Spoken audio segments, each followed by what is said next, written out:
بسم اللہ الرحمن الرحیم۔ السلام علیکم، آپ دیکھ رہے ہیں بوراک ڈیجیٹل میں میں آپ کی میزبان مشال بلوچ۔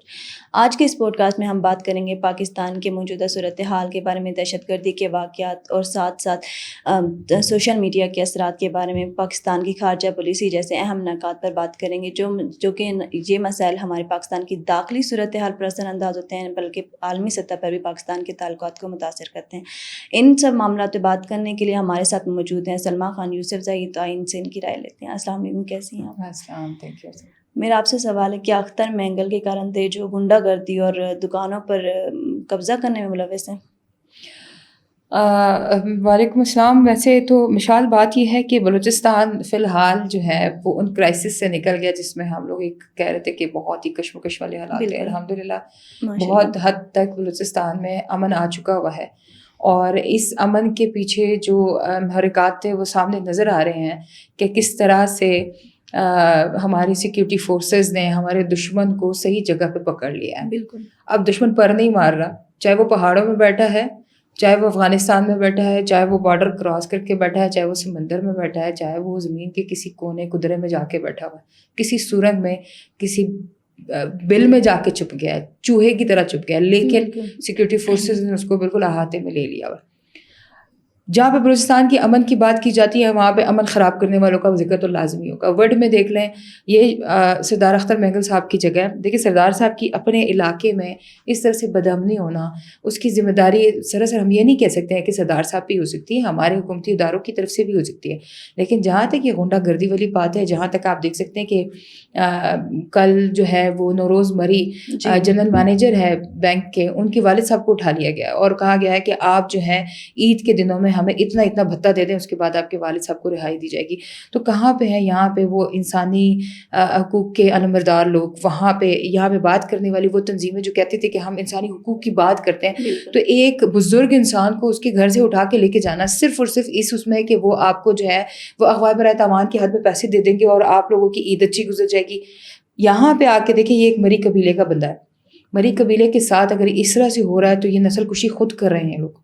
ایسا ہی ہر جگہ آپ ریاست کو واجب جرم نہ ٹھہرائیں۔ آپ کے سو کال سردار، یہ جو بہت بڑے بڑے سردار اور وہ ڈیرے بیٹھے ہوئے ہیں جو کہ میر بن کے بیٹھے ہوتے ہیں، ووٹس لے کے یہاں پہ آتے ہیں، یہ 447 بھی نہیں ہے، بلکہ آپ تو اپنے اس پہ آئے ہیں اور اسٹرانگ اپوزیشن اب بلوچستان میں لیڈ کریں، اس کے باوجود آپ بلوچستان میں آ کے اس طرح کی حرکتیں کریں۔ عوام کا پورا بھروسہ آپ سے اٹھ چکا ہوا ہے۔ نیکسٹ ٹائم عوام ان پہ بھروسہ نہیں کرے گی، اور یہ چیزیں بہت بری طریقے سے ان کی اپنی سالمیت کی اپنی ساخت کو بھی خراب کر رہی ہے۔ ایسا ہی مس کیا سوشل میڈیا پر تبصرے پاکستان کی خارجہ پالیسی کو متاثر کر سکتے ہیں؟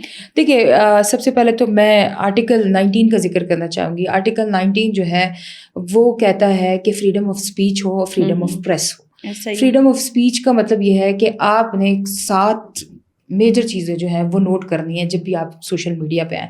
دیکھیے، یہ ابھی وارفیئر ہے، اس میں ہم نان کائنیٹک اس وار میں جا رہے ہیں جہاں پہ ہم نے سوشل میڈیا کو پروٹیکٹ کرنا ہے۔ سب سے پہلے تو اس میں آپ دیکھ لیں کہ اس میں لکھا ہوا یہ ہے کہ as a republic of Pakistan ہم نے اللہ اور اس کے رسول اور شریعت کے مطابق جو بھی پوسٹ لگانی ہے اس میں یہ نہیں کرنا ہے کہ ہم نے ان تینوں چیزوں کو چھیڑنا ہے، ہم نے ان کو ساتھ لے کے چلنا ہے۔ دوسری بات یہ ہے کہ اخلاقیات اور اچھے الفاظ کا استعمال۔ تیسرا یہ ہے کہ ملک کی سالمیت کے لیے اگر آپ کسی اور ملک کے ساتھ کوئی دوستانہ روابط بناتے ہیں، سوشل میڈیا کی بات کی جاتی ہے، آپ فریڈم اسپیچ پہ جب کرتے ہیں بات، تو آپ نے دوستانہ ممالک کے ساتھ جو بات کرنی ہے، دشمن کے ساتھ بھی بات کرنی ہے، اس میں اپنے ملک کی سالمیت، اس کے استحکام کو سب سے پہلے نظر میں رکھنا ہوگا۔ فورتھ پہ اس میں آپ کا یہ آ جاتا ہے کہ آپ نے کوئی ایسی چیز نہیں کرنی ہے جس میں لوگ وائلنس میں آ جائیں، لوگوں کو ابھارنا نہیں ہے، لوگوں کو آپ نے ٹریک پہ لے کر آنا ہے، اس طرح سے لے کر آنا ہے کہ وہ کسی غلط اس پہ نہ چلے جائے۔ چوتھا، وہ مواد جو کہ آپ کو کاؤنٹر ویریفائڈ نہ ہو، اپنی مرضی سے کوئی چیز نہیں ڈالنی ہے۔ دیکھیں، پیکا ریل ایکٹ کے تحت یہ ہے کہ آپ نے اس ایکٹس کو فالو کرتے رہنا ہے۔ اور سب سے لاسٹ میں جو بات ہوگی اس میں بات ہوگی کہ آپ نے اپنی ملک کی سالمیت کی بات کرنی ہے۔ سوشل میڈیا کی بات آپ نے کی، کچھ بہت ہم نے دیکھے ہوں گے ایکس پہ اور فیس بک پہ ایسے اکاؤنٹس ہیں جو کہ ہینڈل ہوتے ہیں فارن کنٹری سے، جن کے آئی پی ایڈریسز بالکل ویریفائڈ ہیں کہ یہ ہمارے دشمن کے اکاؤنٹس ہیں، یہ ہمارے اپنے اکاؤنٹس ہیں ہی نہیں، یہ صرف بلوچوں کا نام استعمال کر کے، بلوچوں کو غلط استعمال کر کے، ان کے خلاف جو پروپیگنڈا کر کے، یہ پروپیگنڈا اکاؤنٹس ہیں۔ ان اکاؤنٹس پہ اگر آرٹیکل 19 فٹ نہیں بیٹھتا ہے تو وہ پاکستان کی سالمیت کے لیے اندرونی خطرات بہت زیادہ پیدا کر دے گا. اسی وجہ سے ان چیزوں کو کنٹرول کرنا بہت ضروری ہے. اس میں DGISPR نے بھی اپنے ایک بیان میں کہا تھا کہ اگر کسی کو لگتا ہے کہ اس کو آزادی رائے کا، دیکھیں آزادی رائے میری اور آپ کی دونوں کی ہو سکتی ہے، لیکن اختلاف رائے ہم دونوں کا دوسری جگہ پہ ایک جگہ بیٹھے گا اور جگہ نہیں ہوگا. اختلاف رائے کسی بھی معاشرے کا ایک بہترین اصول ہے. ہر بندہ یس نہیں کر سکتا، کہیں پہ نو بھی ہوگا. جہاں پہ نو ہوگا وہاں پہ اختلاف رائے آئے گا. تو آپ اختلاف رائے کے ساتھ بات میں تصدیق کریں اور وہاں پہ آ کے اگر پاکستان کی سالمیت کو خطرہ ہوگا تو ہم کسی بھی حد تک جا سکتے ہیں. اگر ہم دشمن کو جواب دے سکتے ہیں تو سوشل میڈیا کو روکنے کے لیے ہمارے پاس اور بھی محرکات بہت ہیں. انشاءاللہ. کیا BLA بتہ خوری کے لیے لوگوں کو بلیک میل کر رہی ہے؟ اس کے بارے میں آپ کیا کہیں گے؟ بالکل، یہ میں نے آپ سے ابھی ذکر کیا کہ جیسے انہوں نے BLA والوں نے اور ان کے کچھ کارندوں نے جو ہے وہ نوروز مری جنرل مینیجر کے والد صاحب کو اٹھا لیا. اسی طرح سے وہ عام عوام کو بسز کو روک کے وہ اسنیپ چیکنگ کرنے کے بہانے پہ already we have share this information with our audience کہ ہم لوگوں کو یہ بتا دیا گیا ہے کہ BLA کا اور پاک فوج کا یونیفارم بالکل سیم ہے. یہ سیم بنانے کا مقصد یہ ہے کہ عوام میں اور دوسرے جو آپ کے سیکیورٹی ادارے ہیں ان میں کوئی خاص فرق نظر نہ آئے. لیکن یہ فرق اس وقت نظر آتا ہے جب یہ لوگ کوئی بولنا شروع کرتے ہیں یا اپنے آپ کو ایکسپوز کرتے ہیں اس وقت. لیکن دیکھیں اگر اسنیپ چیکنگ کے وقت آپ گاڑیوں کو روکتے ہیں، لوگوں کے جیبوں کو لوٹ رہے ہیں، لوگوں سے ان کے زیورات لے کے جا رہے ہیں، ان سے کیش لے کے جا رہے ہیں، ان کے موبائل لے کے جا رہے ہیں، تو کہاں پہ آپ کی فنڈنگ آ کے بند ہو گئی ہے؟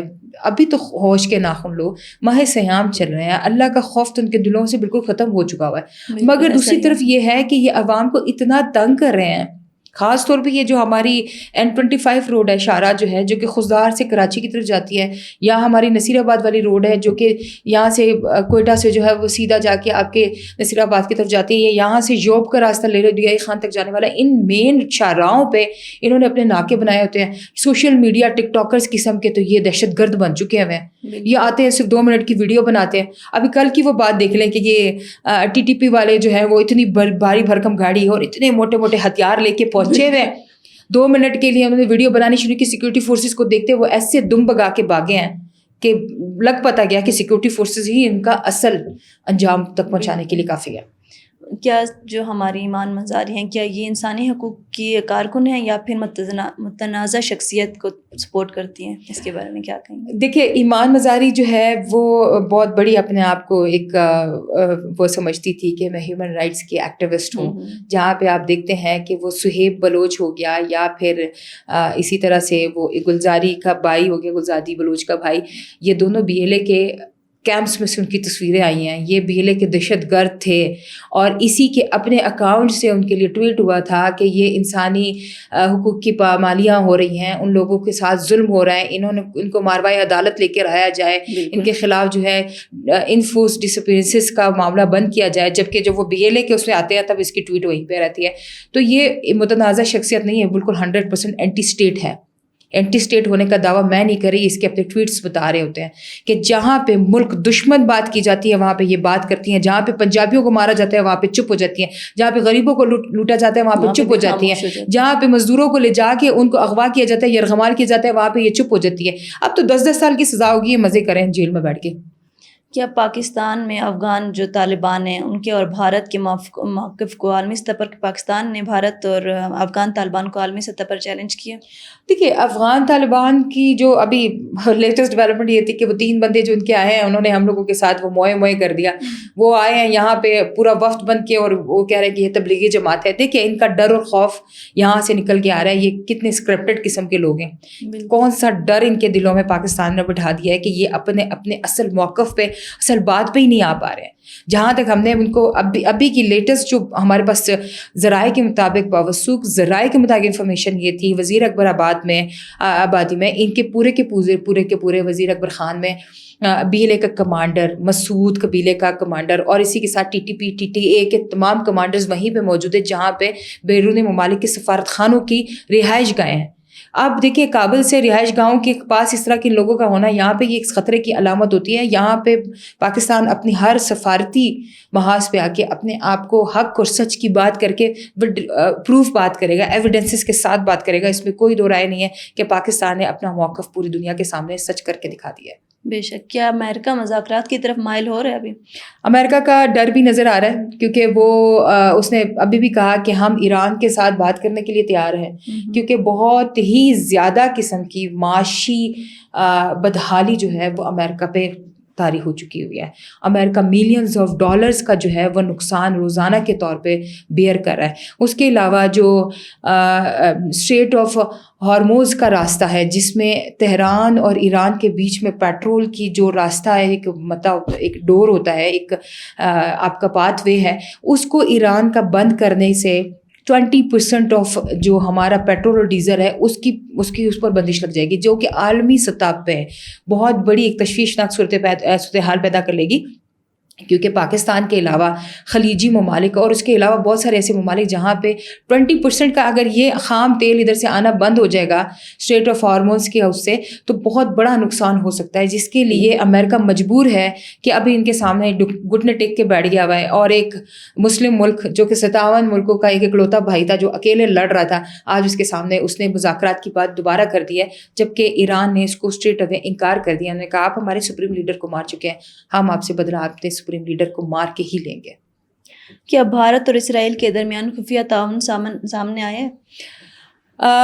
سوالات بہت ہیں, ڈیٹیلز بھی بہت زیادہ ہے. بالکل ہے, ابھی ہی اس میں تہران میں جو ہے انہوں نے موساد کے لوگوں کو تو وہ کیا ہوا تھا, لیکن جیسے ہی آپ دیکھیں ہیں کہ اس کا انڈیا کا ایک جاسوس جو ہے وہ پکڑا جاتا ہے آپ کا ایک مسلم ملک سے, جہاں پہ اس کے جب موبائل فون اور اس کے تمام ڈیٹا نکالا جاتا ہے تو اس پہ پتہ لگتا ہے کہ وہ وہاں پہ بیٹھ کے جو ہے بہت ہی حساس قسم کے جگہوں کی ویڈیوز, تصویریں اور بہت سی حساس قسم کی مطلب سینسٹیو انفارمیشن جو ہے وہ پرووائڈ کر رہا تھا اسرائیل کو. تو یہاں پہ آ کے ایک اور گٹھ جوڑ کھل کے سامنے آتا ہے کہ نتن موہن کا جو پکڑنا ہوتا ہے, یہ نتن موہن جو ہے یہ انڈیا کا ایجنٹ اسرائیل کے لیے ایک مسلم کنٹری میں بیٹھ کے وہاں پہ کام کر رہا تھا. آپ دیکھیں اگر اسی طرح سے عراق, ایران یا کسی اور مسلم ملک میں حالات خراب ہوتے ہیں تو اس میں وضاحت کے ساتھ یہ بات کی جا سکتی ہے